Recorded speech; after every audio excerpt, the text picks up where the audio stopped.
Today is a beautiful day of celebration. A day to honor the women who've shaped us, nurtured us, and walked us through life. It's a day to say thanks to all the moms. Moms with toddlers tearing through the house, and moms whose babies have moved away.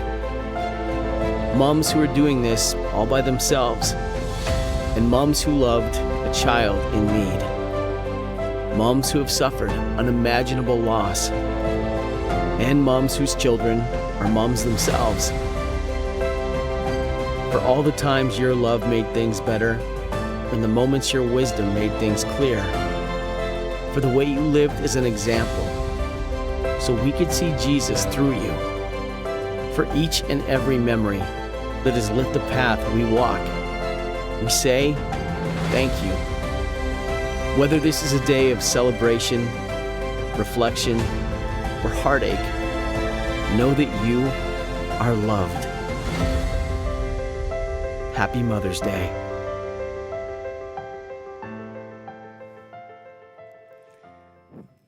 Well, good morning, everybody. I want to real quick just have everybody say Happy Mother's Day. Okay, that was pretty good. Good morning online and good morning Scottsville. I'm glad you all are with us this morning. It is a beautiful day to be alive, and it's Mother's Day, which is a day that some people actually really hate, and some people love it, and some people completely ignore that it exists. And, you know, that's okay. It's a pretty good day, really, for me to speak because I know some moms, and I am a mom, and I have a mom. And so what I actually came to when I was trying to figure out what I was going to speak about today, I decided to speak about something that I learned a lot about through being a mom. So my name is Grace Young, and I'm one of the music directors here at the church. Yesterday was my husband and I's 16-year wedding anniversary. Thank you.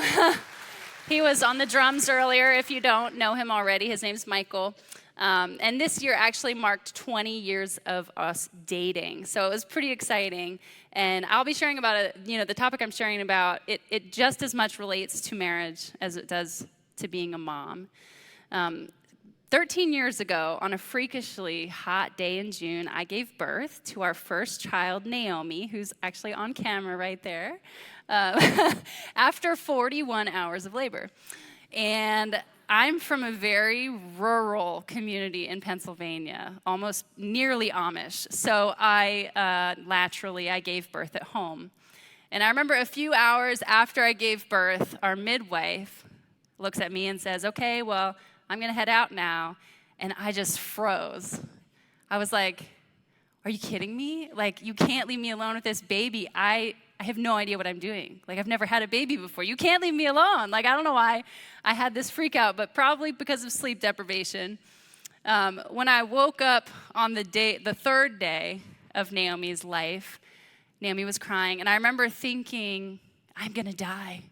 Like, I am not going to survive this. I don't know how anybody does this. This is horrible. Like, I was miserable.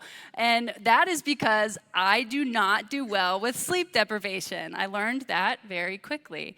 I've always been a very hefty sleeper. And one time, true story, when I was 13 years old, I actually slept 26 hours straight.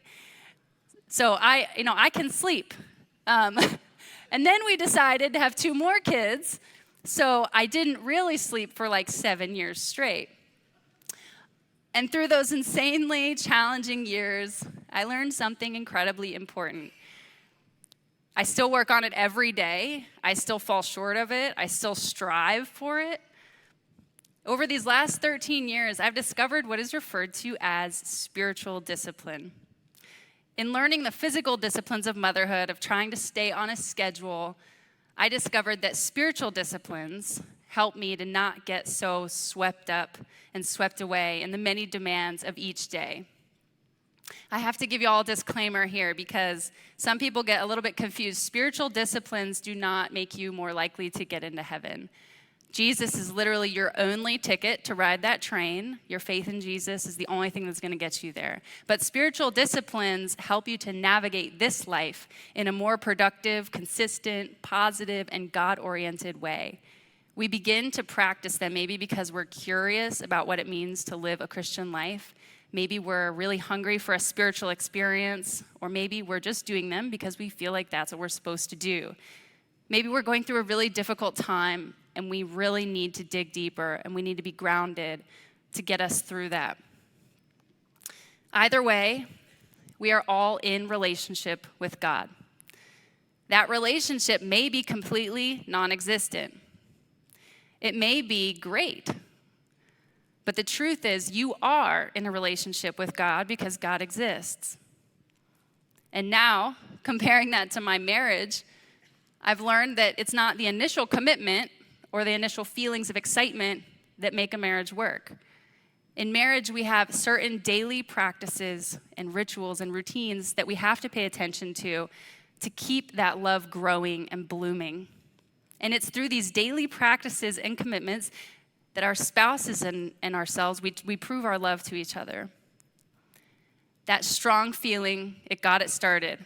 It kick-started it, but as the years go by, we discover that there's so much more that's needed to develop a healthy marriage.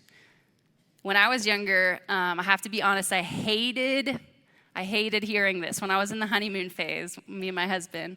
But after 3 kids and many difficult days and weeks and months and years later, I finally understand what this means. These structures of behavior around our relationships are what hold us together when love falters. Feelings and emotions will betray us at different times. But in times of chaos, it's when we fall to the level of our ingrained habits and learned behaviors.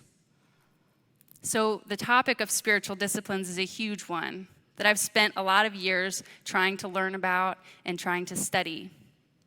I am going to share with you guys a lot of information today, and I'm really going to fly through a lot of it. So make sure you have your notes app or notebook or whatever your style is. Make sure you have it ready so you can write down something that sticks out to you in today's message, because I really do think there's something in here for everybody.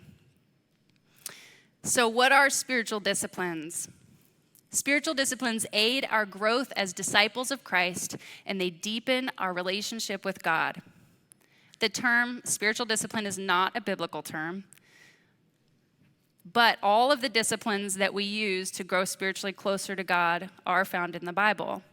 They've been compiled over the last 2,000 years by reading the teachings of Jesus, by reading the Bible and the Psalms and the Proverbs all through there.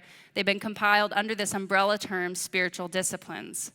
And they've proven very effective over the last 2 millennia at least in helping Christians over the ages to develop their faith. It's like working out. It takes both consistency and repetition to see the gains. You can't just always work out one muscle in your body because you'll look really weird. The other muscles will be very unhealthy because they'll be atrophied and unbalanced, and you can't just work out 1 day a week. You're not going to see very much of a return. So when I became a Christian, I didn't know anything about how to incorporate spiritual discipline into my life effectively. And because I didn't know, I kind of just guessed, and I didn't grow much, to be honest. It's our responsibility individually to learn about spiritual disciplines, but you don't know what you don't know. There are methods of spiritual disciplines for every single kind of personality that there is. So what will they do for you? Spiritual discipline will help you to delay gratification. They'll help you to receive insight. They'll help you to make better decisions, to remain centered and less affected by external events. They'll help you to demonstrate moral courage, to detach from distractions. They'll help you to feel inner peace, to behave more unselfishly, to discover your calling, to follow God's guidance, to forge good habits, and to conquer the worst parts of yourself. Most importantly, they'll help you build the strength that's required when difficult times come. So by this point, you're probably wondering, okay, get on with it. What are they? So here are all the practices that Jesus engaged in, that he taught about, or which are recorded in the Bible repeatedly. There's a few different categories. There's inward disciplines. And these are meditation, prayer, fasting, study, like Bible study, self-examination, gratitude. Those are the things you do alone. And then there are outward disciplines, things that you do, maybe in public, or that people can see when they look at your life. You practice simplicity and contentment, solitude, submission, serving others, giving of your resources, evangelism, which is just sharing about Jesus with other people. And then the third category is that there are corporate disciplines. This is what we do on Sunday mornings. It's what you do with someone else involved. We stay devoted to teachings. We practice confession. We worship through singing. We seek guidance and counsel. We celebrate. We pray together. And we fellowship together. The truth is, each of us should be practicing all of these. And if you're new to the topic, it can seem overwhelming. Don't feel like you have to get it